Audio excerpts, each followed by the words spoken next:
Welcome to Weedsday Wednesday, Tucson, Arizona's #1 online radio podcast about all things medical cannabis.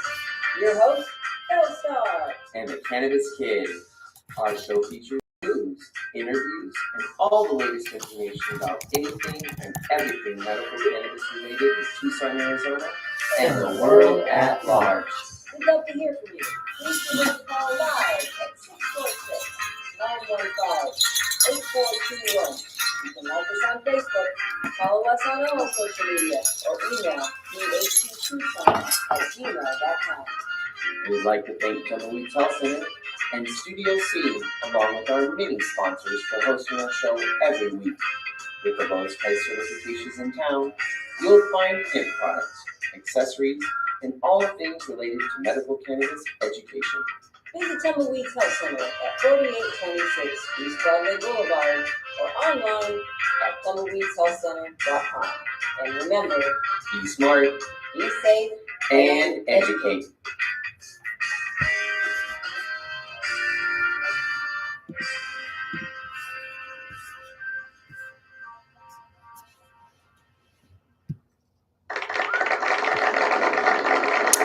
All right, welcome to Weedsday Wednesday, everybody. It's one I love. Yeah. How's everybody doing today? November 19th, somebody's birthday's coming up.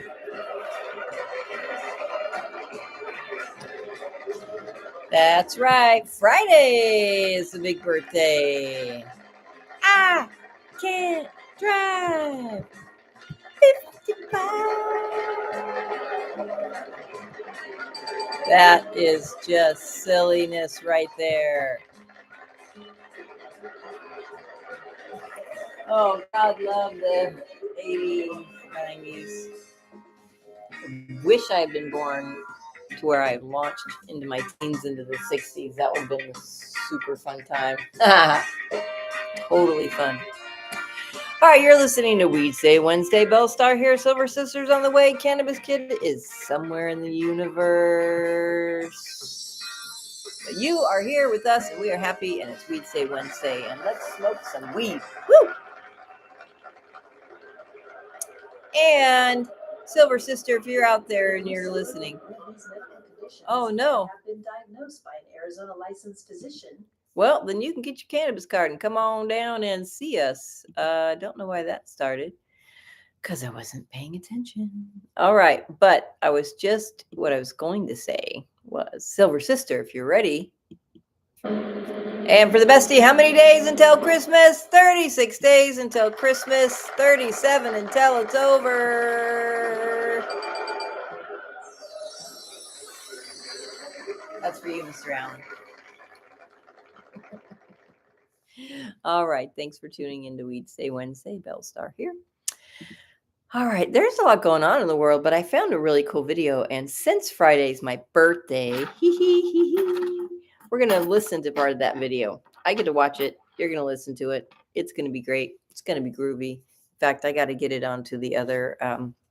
For some reason, I guess it just conflicts with what's on. What am I using? Chrome here. I have to play it on Safari to be able to hear it on Chrome, kind of a thing. All right. Let's see. So we all know there's something happening in the government here. Let's see. Well, first of all, let's give a huge shout out to Tumbleweeds Health Center and the Good Leaf at 6224 East Speedway Boulevard. You did it again. Almost. I caught myself. 6224 East Speedway Boulevard. Come on down. Get certified. Get some hemp and CBD products. And we're going to work with whatever's going on in the government here. It's a bunch of BS. I can't believe they're coming after hemp. That's just ridiculous. Leave it alone already. Anyway, certifications. If you want to get certified, you can do so with us. Get on over to tumbleweedshealthcenter.com. Check out the certification center if you want to know what you can get certified for. If you already know and you're ready to go and you've got medical records, or even if you don't have medical records, you can come on down Monday, Wednesday, and Friday, 10 to 6. If you want to do telemedicine and not even get in your car, you don't have to go very far. Just open up your computer, your laptop, your iPad, or your whatever, your phone, and you can find us. There's a telemedicine section right there. You just fill out the form, and then we get you a link to see our doctor virtually. They are real doctors. They're just in a different room. All right, so you can book your appointment right online at the certification section. If you want to know what you can get certified for, that would be, this is through the great PTSD. You have to have records in the last 12 months for that. That's just a requirement from the state of Arizona. That's their health department rule. Cancer, glaucoma, AIDS. I'm sure if you have those, you've got medical records. We'd love to see them. It doesn't matter how new or old, the newer the better. But the older they are, they show the chronicness, which is our next condition, chronic pain, which can be a multitude of things from migraines, fibromyalgia, cramps, muscle cramps, menstrual cramps, headaches, IBS, anything that causes pain, leg cramps. But it just has to be chronic. And for the state of Arizona's health department, that is defined with 60 days chronic.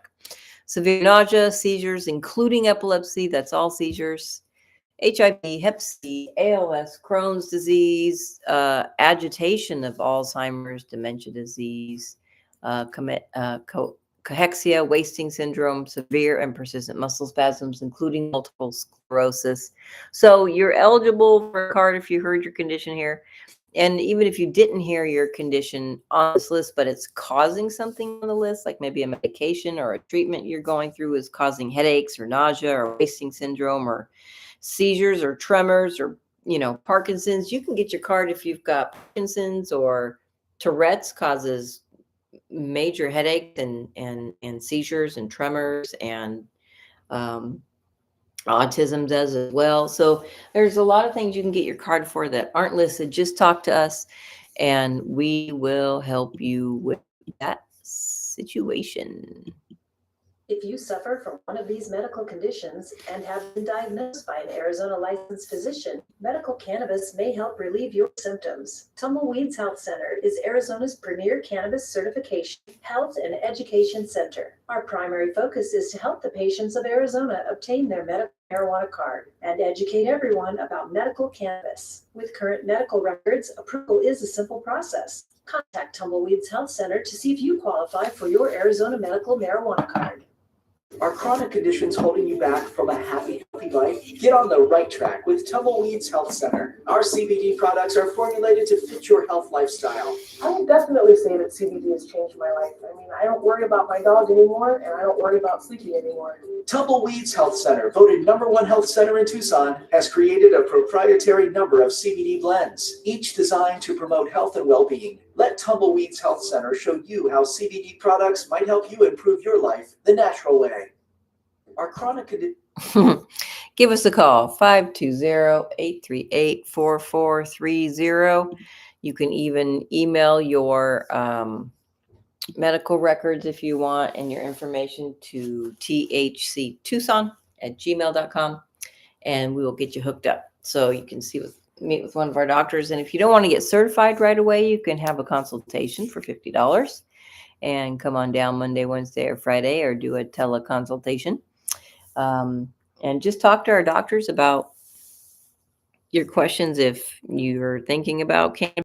Let's see here. Warning, your connection is unstable. All right. Well, I hope it's still going, because that would just be not good if it weren't. This is really strange, but I did have a bunch of articles pulled up. Maybe I'm on, the wrong spot. Why is my connection over here? It isn't. Okay. Computers are weird. All righty. Let's see what's going on. Top stories.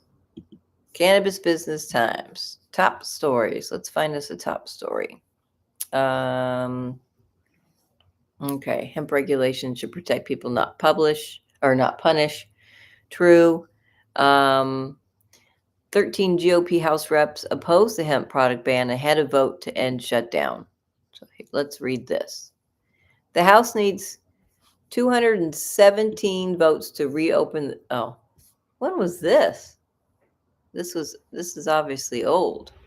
Dang it. Oh, November 12th. Well, okay, update. The U.S. House voted Wednesday to pass continuing resolution of the inclusion. Okay, as the U.S. House tees up a key vote. This is old. I don't want to read this. I'm so sorry. I didn't realize how old that news was. So we're not going to read that. Let's see. Will states abandon their hemp regulatory frameworks or push back on federal restrictions? State officials could aim to regulate cannabinoid hemp products like cannabis, but their hands are tied on interstate commerce, seeds, and 280E. That's a really pretty picture of a plant producing seeds. Pretty seeds. They're tiger striped. Ooh. When attempting to stop Congress from including language to ban intoxicating hemp products in a deal to reopen the government, U.S. Senator Rand Paul said the legislation would override 23 state laws that already regulate hemp responsibly. Paul argued on November 10th that the hemp provisions in an appropriations package to fund the federal government would wipe out an entire $28 billion industry. Hoping to avoid disruption, Paul offered an emergency amendment in a last-ditch effort to remove the prohibitive language. Quote, the states have done what they're supposed to do, he said. 23 states have instituted laws on hemp. None of them have limits anywhere close to what is being proposed in this bill.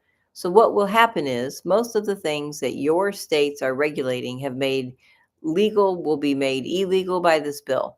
This bill will preemptively preempt and nullify all state laws concerning hemp. In nullifying state hemp laws, Paul said, the federal legislation will make the hemp industry kaput. His Hail Mary to remove the hemp language failed 76 to 24 in the Senate. The House also preserved the language in the final government reopening package that President Donald Trump signed on November 12th. While Paul did not succeed, he put state officials on alert. The vast majority of hemp products available in state marketplaces will soon collide with federal law under the status quo. As signed by Trump, the hemp legislation includes a one-year transition period until the federal laws changes take effect November 13, 2026. If nothing changes before then, synthetic and converted cannabinoids will be outlawed, such as Delta 8, THC, and HHC. The definition of hemp will include total THC, including THCA, and hemp-derived cannabinoid products will be limited to 0.4 milligrams of total THC per container. In Kentucky, this means the state's allowance of 5 milligrams of hemp-derived THC per container of a 12-ounce beverage would be in clear violation of the federal standard. During a press conference on November 13th, a reporter asked Kentucky Democratic Governor Andy Beshear if he agreed with Paul about the federal government's hemp language posing an existential risk to the state's industry.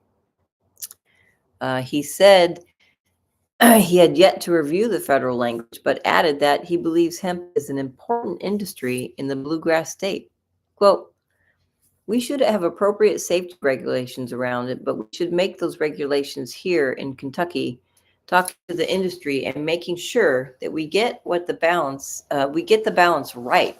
I think that we can protect our kids. I think that we can do the right thing to protect all of our people while not handicapping the industry that supports a lot of people. Quote, as the state officials throughout the country will likely review their hemp regulatory frameworks or lack thereof in the wake of the federal legislation, states can take drastically different approaches, including 1, aligning their regulations with federal standards, 2, maintaining the current regulations regardless of federal standards. 3, adopting new regulatory regimes that collide with federal standards. 4, folding their hemp programs into their licensed cannabis markets. Well, you can't just fold a hemp program into a cannabis market. That just doesn't exist, and it doesn't work that way. These potential outcomes have yet to play out, especially if the question of federal preemption gets considered in court. While the federal law may indicate that states need to modify their hemp laws, there's no timeline for them to do so in this Trump-signed bill. Also, if the nation has learned one thing from cannabis, the 40 states that have legalized medical and/or adult use programs have generally operated their licensed markets free of federal government interference. With this reform precedent, 2 questions come front and center. 1, could there be a new wave of state-by-state hemp legalization across the U.S.? And 2, could this come in the form of citizen-initiated ballot measures for hemp-derived cannabinoid products? A lot still needs to happen or not happen before questions have pertinence. In Tennessee, the state's Department of Agriculture, the TDA, has already issued a notice to its hemp industry stakeholders that it will be business as usual, at least for now. Under Tennessee's new law, which is set to take effect January 1st, hemp-derived cannabinoid beverages and edibles can contain up to 15 milligrams of THC per serving, with 2 servings per container for drinks and 20 edibles allowed per package. The state's beverage potency cap is 75 times that of the new federal standard. Quote, until TDA has more information, Tennessee's hemp program will remain unchanged under existing state law, while federal agencies develop guidance to implement the new provision. The November 14th notice states, similarly, at this time, regulation of hemp production and hemp-derived cannabinoid products also remains unchanged under current law. Under the federal legislation, the U.S. Food and Drug Administration, the FDA, is tasked with issuing guidance within 90 days, including what constitutes a natural cannabinoid versus a synthetic cannabinoid, while also clarifying the definition of container. As Paul pointed out last week on the Senate floor, many states have regulations allowing for much more than federal government's 0.4 milligram per container cap on THC. In addition to Kentucky and Tennessee, he referenced Maine, 3 milligrams per serving. Minnesota, Utah, and Louisiana have 5 milligrams per serving. Alabama and Georgia, 10 milligrams per serving. These states have varying regulations surrounding packaging sizes, synthetic cannabinoids, allowable product forms, etc. States that choose to regulate hemp products also often prioritize age restrictions, packaging, labeling standards, and testing requirements. Quote, this bill, as it now stands, overrides the regulatory framework of several states, cancels the collective decision of hemp consumers, and destroys the livelihood of hemp farmers, Paul said. In other states that don't yet regulate hemp-derived cannabinoid products, the federal law could influence local lawmakers. In Ohio, where Senate and House lawmakers are negotiating intoxicating hemp product regulations in a conference committee, State Rep. Tex Fisher said the federal law added another hurdle to state legislation he helped craft. The Ohio Capitol Journal reported, quote, we're still trying to figure out how to implement what's going on at the federal level. So I think that maybe pump the brakes a little bit while we try to figure out how to proceed on that, Fisher said. Ohio's proposal would allow licensed hemp dispensaries to sell products containing no more than 0.5 milligrams of Delta-9 THC per serving, or 2 milligrams per package, or no more than 0.5 milligrams of total non-Delta THC per package, such as Delta-8 THC. While 9 of the 24 states that have legalized adult use cannabis did so legislatively, Ohio was not one of them, where lawmakers deliberately passed legislation in defiance of federal prohibition. Instead, the Buckeye states voters did so in the 2023 election. And although states may take varying approaches to consumable hemp product regulations, even under a new federal standard, states have had their hands tied when it comes to other potential industry impacts, including interstate commerce, Section 280E tax requirements, and the legality of cannabis and hemp seeds. Yep, that's a big one.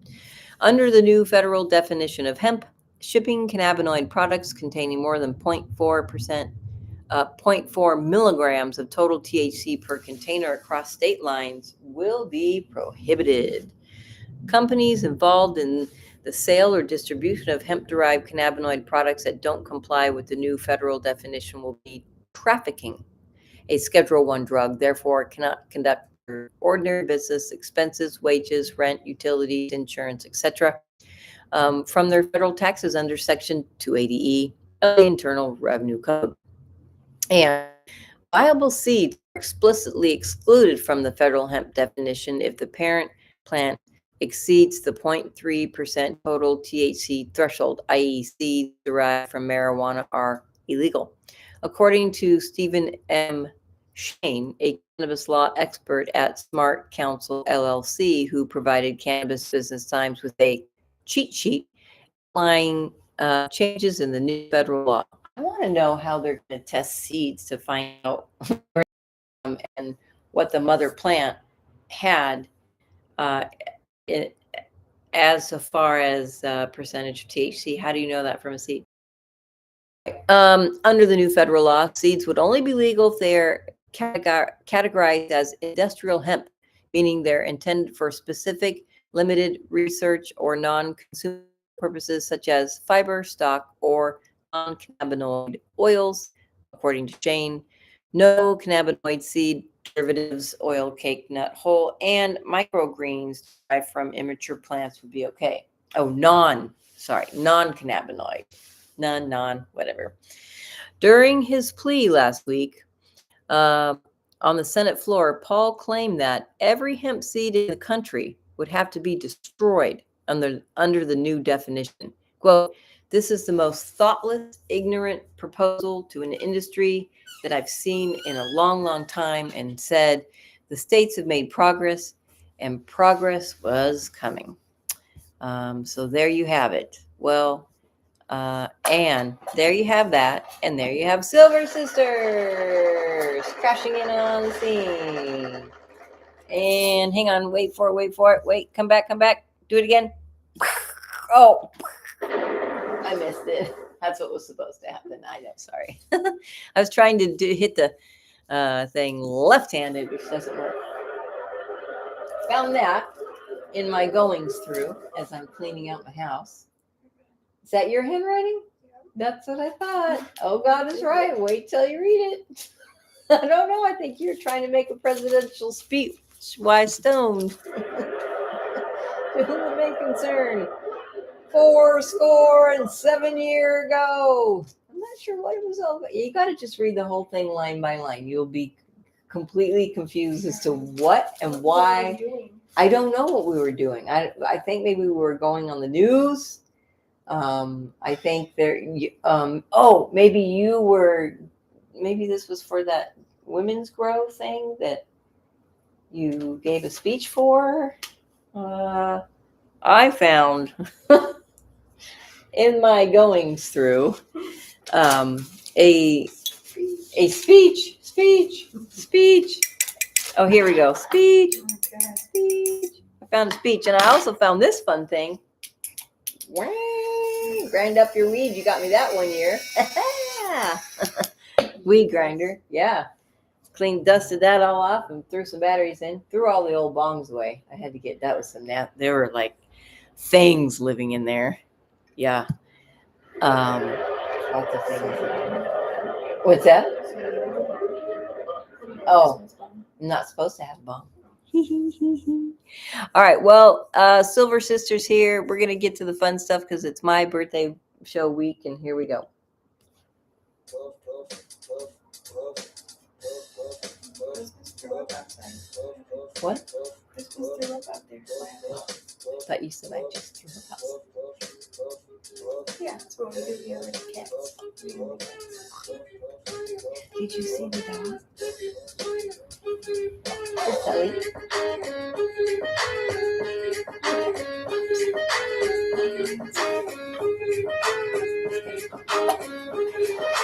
I'm gonna smoke some weed. Stop. I got $20 in my pocket. Oh, no. I'm a hunt. Oh, there you For go. my chop. This is fucking. It's a big lab. Walk into my house like, what up? I got some good pop. I'm just pumped up, got some herb from the pop shop. Ice in the fridge, it used to be frosty. My friends like, damn, this is so nasty, don't care. Rolling in hella high, looking like it's people time. Dominating all my friends as I eat some chili fries. Draped in the snuggie with my girl sitting next to me. Probably should have had a big gulp full of iced tea. Peace. But shit, it was 99 cents. I'll be blazing and smoking, about to go and get some munchies snacks. Passing up on those cracker jacks, Reese's Pieces of where it's at. Gotta get me some soda. My cotton mouth has been giving up, but can't remember where I put my keys. Yeah, that's what's up. I'ma take your grandpa's ride. I'ma take your grandpa's ride. No, for real. Ask your grandpa, can I take a 65 to Bill cruising to my local Publix? Nothing better than rolling with two super fly chicks. They have frozen burritos. I bought frozen burritos. I bought some Ben and Jerry's, and then I bought some Cheetos. Hello, my main man Obama. A couple states have just reformed their laws on marijuana. What you gonna do? Send the feds down? Hell no. The DPAs will be like, they got volcano. I'm gonna smoke some weed. Only got $20 in my pocket. I'm a hunt, looking for a pot shop. This is fucking awesome. I'm gonna smoke some weed. Only got $20 in my pocket.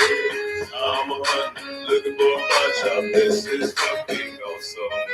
What you know about the science of marijuana? What you know about people suffering from glaucoma? They need it, it helps them with their condition. If you don't believe me, then just ask some eye physicians. Thank your granddad for voting for that guy. Richard Nixon is the president who made the plant illegal. But science is now showing that it's medicine for people, and the private sector's fighting to keep all of that illegal. Alcohol and tobacco, pharmaceutical prisons. I'll take those 4 major lobby groups and fight those motherfuckers. They're making money day and night, all those motherfuckers. And bribing Congress out of sight, all those motherfuckers. They'd be like, oh, it's immoral and unhealthy. I'm like, how many people are you making wealth? Anti-marijuana lobbies are making all kinds of profits, and they don't want you to stop because of all the special interest. I call that getting swindled and pimped. Shit, I call that getting tricked by the government. That law's hella old, so it's time to update it, regulate it, and then get it under state control. People game, look into my political telescope. Think it's gonna stay like this forever? Not hella won't.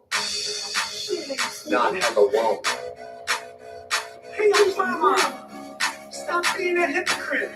You used to smoke weed. I'm gonna smoke some weed. Only got $20 in my pocket. I'm a hunt, looking for a pot shop. This is fucking awesome. Let's end the war on drugs. It's time to move on club. These special interest groups are nothing more than corporate love. Let's end the war on weed. The people have agreed. These special interest groups have these corporate rivalries. I'm gonna smoke some weed. $20 in my pocket. I'm a hunt, looking for Start a rally. This is fucking awesome. All right, welcome back to Weedsday Wednesday, everybody. All right, welcome, Silver Sister and her heating pads. It's a good thing. Whoever made heating pads was a very smart person. All right, so I found a video that you'll get to listen to, that we'll get to watch. Because sometimes you just, sometimes you want to go to school and you want to know that they're just going to be playing a video that day and the whole class outbreaks and cheer. Because you're just going to sit there and, kind of ignore it, but half watch it until the teacher passes out the inevitable sheet that says, answer these questions as you go along the video. Dang it. That means you have to pay attention. But you don't have to pay attention here if you don't want to. Let's see what we got. Oh, not this. No, we're not doing that. Okay. No. Alexis. No. All right. Where is the video that I want to play? Ah, here we go. I got to put it on my Safari so that you can actually hear it. Okay, wait for it. Hold on. Wait, there might be an ad. Nope. Wrestler. I work in the. Okay, hold on. Here we go. Do over. All right. Good morning. My name is Megan Wrestler. I work in the Cancer Education Center in Rochester, Minnesota at Mayo Clinic. We're joined this morning by my colleague Janine Kokel and Angie Murad, and Janine will do an introduction of Dr. DeAndre in just a moment. So we're All happy you're ladies. here to learn more about medical cannabis. Just so people know, we're recording this session for viewing. We are appearing on screen, but you are not. But we want this to be available to people that aren't able to join us for the live. So you can view it again later or share it with other people that you think might find the information interesting that we're sharing today. We'll have our presentation and then allow some time for questions and answers at the end. There's a Q&A chat function on your screen. So if you have any questions for us, we encourage you to type those into the chat and we'll see which ones we can get to before our time ends. We would also encourage you to like and follow the Cancer Education blog on Mayo Clinic Connect to learn more about upcoming webinars that we have. Topics that we're having coming up soon are Tai Chi, understanding your blood counts, and acupuncture. There's also lots of educational resources. I'm sure you can still find all this stuff. So if any of that interests you, I encourage you to check that out.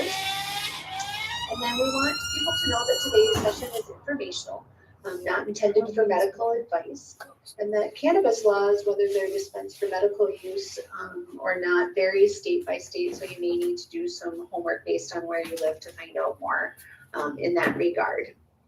So Janine, I'll go ahead and turn it over to you. Thank you. It's my pleasure today to introduce our speaker, Dr. Stacy DeAndre, trained in medical oncology and hematology here at Mayo Clinic in Rochester, Minnesota, about 20 years ago. She's practiced in oncology medicine in California for many years and just recently returned here again to Mayo Clinic in Rochester to start the integrative oncology program. She is also an oncologist working with the brain tumor team as well. So with that, I'm going to turn it over to Dr. DeAndre. Welcome. Thank you. Thanks so much for inviting me today to do this lecture. So today's topic will be an introduction to medical cannabis. And again, just a quick disclaimer. Again, we're not attending any medical advice here. This is really just educational. Again, cannabis is still considered a Schedule I drug, and legality does vary state to state. And if you're interested in medical cannabis, again, check with your local process and work with a knowledgeable provider in your state. So cannabis has been around for a long time. The plant actually predates humans, and we've evolved along with the plant. It used to be used for clothing and for rope and food, especially the hemp type of plants that really yield quite a bit of product. Early use in Chinese medicine was used many, many centuries ago. And hemp was extensively used in the 1600s in the New World. But it wasn't until the 1800s that Dr. O'Shaughnessy reintroduced cannabis back into the medical community. And at that time, it was used for epilepsy and rheumatism, different pains and aches. And at that time, people were using it as a tea or tincture form. It really wasn't used in inhalation form. Bayer and other companies, as marketed in this old-timey brand cough syrup one night, and if you look at the ingredients, that must have been one night, very interesting concoction, but it was used in formulations for many indications in about 1/3 of marketed drugs. But this essentially went away in 1937. There was a tax act, it was called the Marijuana Tax Act, and it essentially made cannabis illegal. So all of these concoctions basically stopped at that time. So in the 70s, cannabis was put on Schedule I status.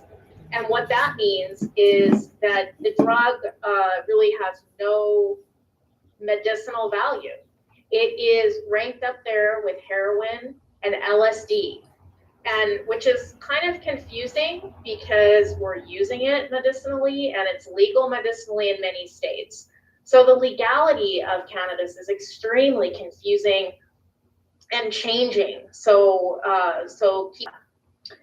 Now in 2012, Oregon, Washington legalized recreational use with other states to follow. So in California, shortly after that, we did have a recreational use. It was extremely well utilized in California.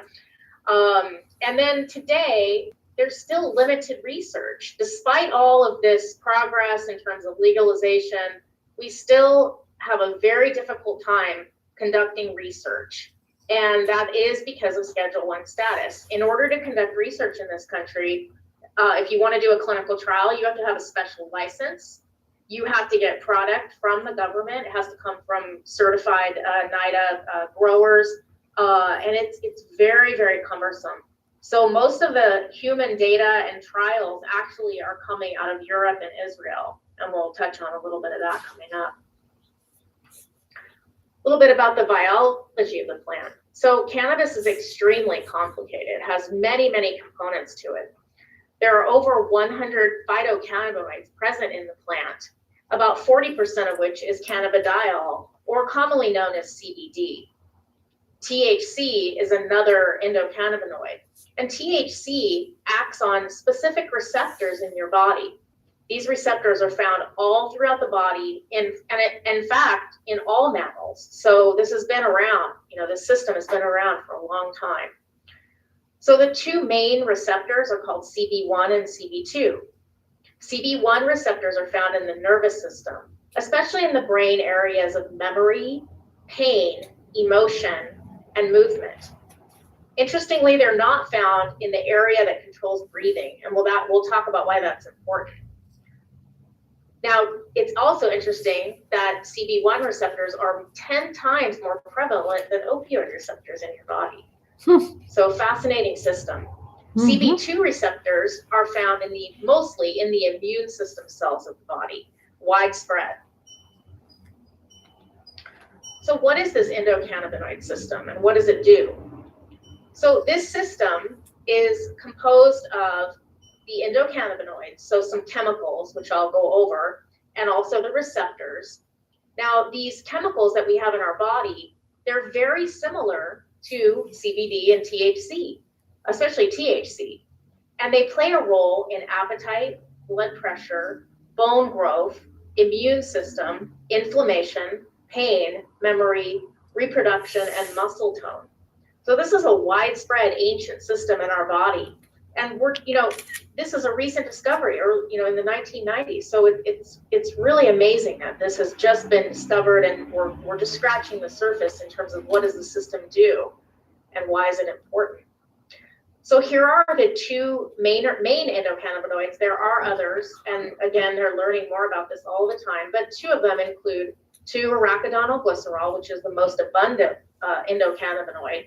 It binds to those CB receptors in your body, and again, it plays a role in the immune system, pain, and appetite. Anandamide is very similar in structure to THC. So this is floating around in your body, and it's responsible for the bliss or runner's high that people feel. It's also found in chocolate, which is maybe why we like chocolate so much. It also plays a role in pain, appetite, memory, reproduction, and sleep. So there is a theory that in certain disease states, we have dysregulation of our endocannabinoid system. So either there's something wrong with the levels of endocannabinoids in our body, or there's something wrong with the receptors, or our body is not clearing, or maybe clearing too much of these endocannabinoids. So this dysfunction may be associated with these disease states, especially neurologic issues such as Parkinson's, Huntington's, glaucoma, but even in common things such as metabolic syndrome, diabetes, hypertension, anxiety, depression, PTSD, schizophrenia, fibromyalgia, chronic fatigue syndrome, migraines, fertility problems, neuropathic, and other pain syndromes. So we're learning more about this and how can we improve our endocannabinoid system in terms of treating disease. There are things that we do know that modify our endocannabinoid system. So things like NSAIDs, like ibuprofen, acetaminophen, they can block the raising the levels of your endocannabinoids. You get pain relief, which is a underappreciated mechanism that these can work. Exercise, we all know, people feel better when they exercise. Well, it increases the expression of your CB1 receptors. Social play, it increases our endocannabinoids in the brain. Alcohol does the opposite. So alcohol actually dampens down our endocannabinoid system. And two common things in our diet, turmeric and black pepper, they also augment our endocannabinoid system. So let's move on to talk about some of these cannabinoids. So CBD and THC are the most common cannabinoids that you hear about in the plant itself. Now CBD is just everywhere on the market now, and usually that's coming from hemp. So we'll talk about that separately. But this is from the whole plant. You're getting these cannabinoids plus other cannabinoids as well. So what does CBD do? So CBD by itself may have a role in anti-anxiety, anti-seizure, it's neuroprotective, and has anti-inflammatory properties. It can penetrate through your central nervous system, but it really doesn't bind to those CB receptors that THC does. In fact, CBD has over 65 molecular targets that are listed below, and it's an incredibly complicated system. CBD may calm down the effect of THC. THC is what most people are familiar with, and it's responsible for the psychoactivity of cannabis, the euphoria or high that people feel. However, it has many other functions and effects on the body. It does function as a muscle relaxant. In animal models, it has anti-cancer properties. It has anti-seizure properties, plays a role in nausea or anti-nausea. It lowers blood pressure. It can be bronchodilator, so opening up the bronchioles, pain modulator, anti-inflammatory, and others as listed. Now, not only in the plant is there THC and CBD, there are other minor cannabinoids, and it seems like they're discovering new ones every day, and they all are a little bit different. So the plant, again, is so fascinating. It has so many parts to it that we're just really starting to learn about. So a couple of these minor cannabinoids include CBN. This is a stored degraded product. So as the product becomes old, its cannabinoids can kind of degenerate into CBN, and this can be really a sedating type of cannabinoid. So you'll see that marketed in some of the sleep remedies and type of things. Some of the other cannabinoids, minor ones, include CBC and CBG, and these may play a role in pain and anti-itch and anti-inflammatory.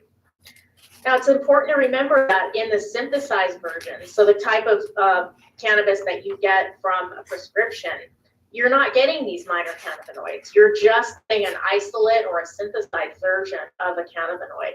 So many people who are advocates of plant-based medicine feel that you get more out of the actual whole plant extracts.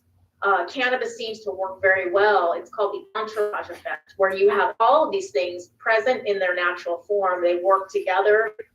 So that's been actually studied in animal models, and it seems to be the case.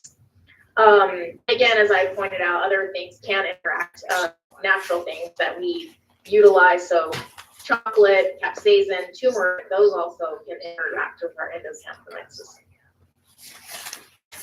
So there is a raw form of cannabis that most people aren't really aware of. And so before you heat the plant, there are these raw cannabinoids, and they are an acidic form. When you take the plant and you heat it, it changes it. So for example, CBDA is the acid form of CBD. And this raw form has different properties. So many people will use the raw plant, they'll actually juice it or just have it in the raw form as an anti-inflammatory. CBDA may have a role in anticipatory nausea and vomiting, which is something in the world of cancer is a problem. There aren't really medications for that. But that's only been studied so far in rats, so we don't have a great human data yet in terms of if it works in people.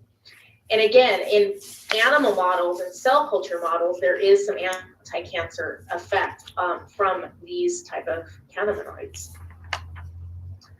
Terpenes are another component of the plant. So terpenes are a class of compounds that are produced by plants, and the reason they do this is to protect themselves. So these cannabinoid or these terpenes give the plant its characteristics aroma or flavor, and they detract herbivores and parasites, basically.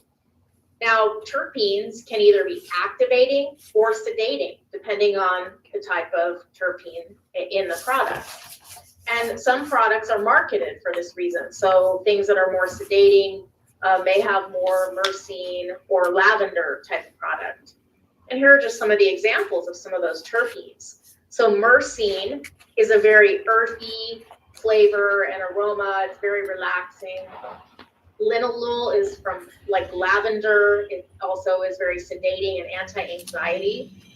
Limonene is from like a lemony, citrusy type of terpene, and that's actually more mood elevating, so a little more activating. Pinenes are terpenes that smell like pine or some spices like rosemary, and those are quite activating. And then transcaryophyllene is a terpene that is kind of peppery, and that may play a role in pain and anti-inflammation. So the terpenes are another whole component of the plant that go into how it may work in the body. So again, increasing the complexity of this plant. So what is the difference between hemp and cannabis? So this is a super common question. So basically they're both cannabis, they're both part of the same family, they're just different types of plants. The hemp plant is very tall, it has a very long stalk, and it doesn't have as many flowers. So you see more stalk and less of the flowering product. Now, hemp is used as a scavenger plant. So they use it to help clean up toxic sites. You know, it sucks up a lot from the ground. And for that reason, it can have more contaminants in it. And you need to use a lot of hemp in order to extract the CBD. So what you're getting from hemp is mainly CBD. Now, the problem with the hemp products that are marketed online is they're often mislabeled. And one study showed up to 70% of products that were obtained online were mislabeled, meaning they either didn't have what they were supposed to, or they actually had more THC in them than they were supposed to.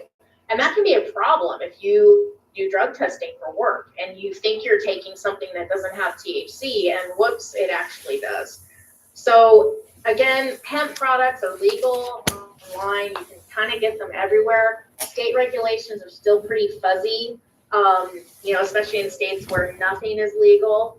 So again, need to really check with your state and see what's going on with regards to that. Now, cannabis, the traditional plant that you see has a lot of flowers. It has more cannabinoids in it, so you're getting THC, CBD, and a lot more of those minor cannabinoids.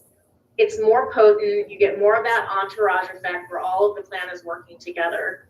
There's less contamination because you don't need to use as much product. Again, you know, it's still Schedule 1, so we have to get our products through dispensaries. However, when you do that, you know you're getting a clean product because they have to test these products for purity, you know exactly what is in them. They test them for contamination and lead and heavy metals. So that is why many of these products at the dispensaries are so expensive, because there is a lot of quality control. But again, you're getting a high quality product. So a little bit about how cannabis is taken. So there's many ways to take cannabis, and these all can be useful depending on what the indication is. So inhalation is, you know, kind of the more known route, mainly just because of recreational use. It is the fastest onset. People either vape or smoke the flower. Juicing is when you're actually taking the leaves from the plant and literally just grinding them up and juicing them. And that's where some people get that raw or acid form of the cannabinoid. Oils are called full extract cannabis oils. They are pulling out basically, mostly these are high THC products, and some people may have heard of Rick Simpson oils. Extremely potent, really thick, tarry stuff. It's very hard to titrate. And sometimes they'll tell people, oh, well, you know, you take a grain of rice size. So what does that really mean? It's very hard to titrate. So I haven't been a super fan of that because it's difficult to measure, especially for people who are new to cannabis medicine. I actually prefer tinctures. These are more diluted. They come in with a dropper, with a measuring dropper on it, so you know exactly what you're getting.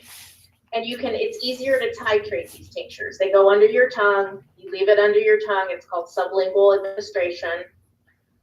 They can have an onset of 15 minutes, 30 minutes, but a lot of people don't really hold it under the tongue and they swallow it. So then it really it's more like an oral onset, which takes longer to absorb into your body. But they don't work right away. So that's an important thing to remember. Now, edibles are, things that come in a pill or a chocolate or a gummy bear or some form of an edible that you're actually eating. Absorb over 1 to 2 hours. So very slow onset, but the effect can last for many, many hours.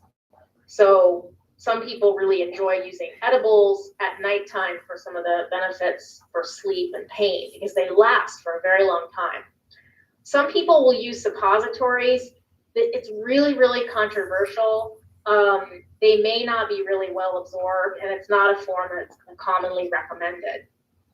There are topical cannabis products, so you may have seen CBD creams or CBD THC creams, and some people use those for arthritic pains, kind of aches and pains, that type of thing. And then there are transdermal patches, and those are quite expensive, but it's just another alternative method to getting these products into your bloodstream.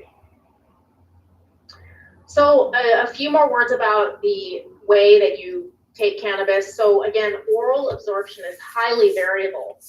And what's interesting is that how you feel after you take an oral product is different than how you may feel if you inhale the product. The metabolites, how your body processes the cannabis, when you do an oral product, they can be highly psychoactive. So some people don't like that and they prefer inhalation. So it's highly variable how your particular body metabolizes these products and what effect you feel from them. Again, oral absorption can take many hours to reach peak levels. It can affect the enzyme system, and we'll talk about how that may interact with some drugs. And these cannabinoids are stored in the fat, and they're released at very low levels, so they can stick around for quite a while. Tinctures, again, they're diluted, often from an alcohol extraction. They're faster onset, but again, many people are just swallowing them. Inhalation, again, takes only a few minutes for peak levels, but then they decline more rapidly. So they're good for things that you need a very quick onset, but it doesn't last very long. So many people might use an inhalation route for nausea because it'll work quickly. Here are some drug interactions. So, cannabis can affect the liver enzyme system, which is responsible for our metabolism of other drugs. So there can be drug-drug interactions. Coumadin or warfarin, some specific seizure medications, not super common, but they can be affected by cannabis. And then statins at higher doses, some antibiotics and antifungals and blood pressure medications can, their levels can be changed by patients who use cannabis. So it's always important to check with your pharmacist and your doctor to make sure there are no interactions. And if there are, you need to really work with a knowledgeable provider to make sure that you're, safe if you're using cannabis medicine. Some other interactions to be aware of. So an interesting interaction is, I think, a good one. Patients who are using opioids oftentimes, if they are using cannabis, they're able to reduce their opioid usage. And in some studies, they actually can stop their opioids. So this is under intense study because of the opioid crisis. And, you know, a lot of people think that cannabis medicine may be a way to help people get off of opioids. Now, we talked about how there are no CB receptors in the brainstem, which is a good thing. So the risk of overdosing from many drugs, you know, when you're taking opioids and other benzodiazepines and other things, they decrease your breathing. And that's why people overdose, is because they stop breathing. So cannabis doesn't affect that center in the brain. So it's safe with regards to that. Now, there can be excess sedation, however. So if you're using alcohol or any kind of Ativan, benzodiazepine like Valium, there can be a lot more sedation if you're using them together. Also, anticholinergic drugs, so I listed them below, but common things like Benadryl, Wellbutrin, Atrovent, those are called anticholinergic drugs, and they can increase the psychoactivity of cannabis. And stimulants, those may also increase paranoia and psychiatric side effects when using cannabis. So just a few things to keep in mind with other drugs that may interact with cannabis. So why are we using cannabis? So the National Academy of Sciences report in 2017 found conclusive and it's substantial evidence for cannabis use to treat chronic pain in adults, as an adjunct for nausea for patients on chemotherapy, and for multiple sclerosis spasticity. There are prescription cannabinoids available, and these have been around actually for a long time. Marinol is a synthetic THC. It's been around for many, many years, and we have used it for nausea and for appetite stimulation in cancer patients. Nabilone, also a synthetic THC. Sativex is a product not available in this country, but in Europe and in Canada, it is a plant extract. It's a 1-to-1 ratio that is used for many indications, including cancer pain. Syndrose is a liquid synthetic, again, used for chemotherapy-induced nausea and vomiting and for anorexia. Now, these synthetics are not widely used because a lot of people don't like the side effects because it's just THC. And so it's really not like what is in nature. So they're not really widely used. Now, Epidiolex is the first FDA-approved drug that contains, it's plant-based. It's a plant-derived CBD, very high dose oral solution that's used for children with these rare forms of epilepsy. Alrighty then, I think we will stop it there. Oh, not that one, this one. There you go. All right, thanks for tuning in to Weedsday Wednesday, everybody. Have an awesome rest of the week. It's supposed to rain cats and dogs today. It all got moved though. We were supposed to, last week we had a like 75% chance of rain today, and nothing yesterday, nothing today. It's supposed to be today, tomorrow, according to the apps, but it's nothing happening. All right, as usual, be smart, be safe, and educate.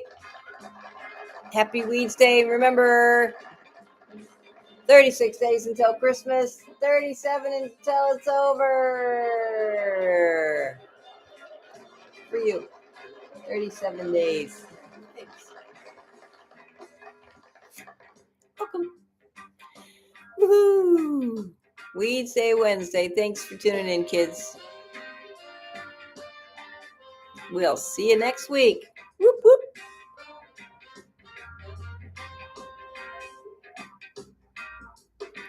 Happy Weedsday.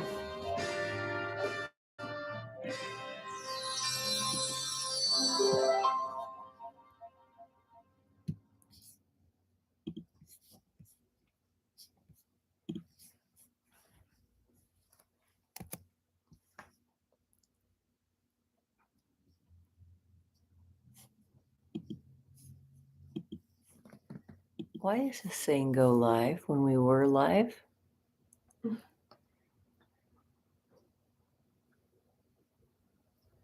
I mean, it was working. It was working.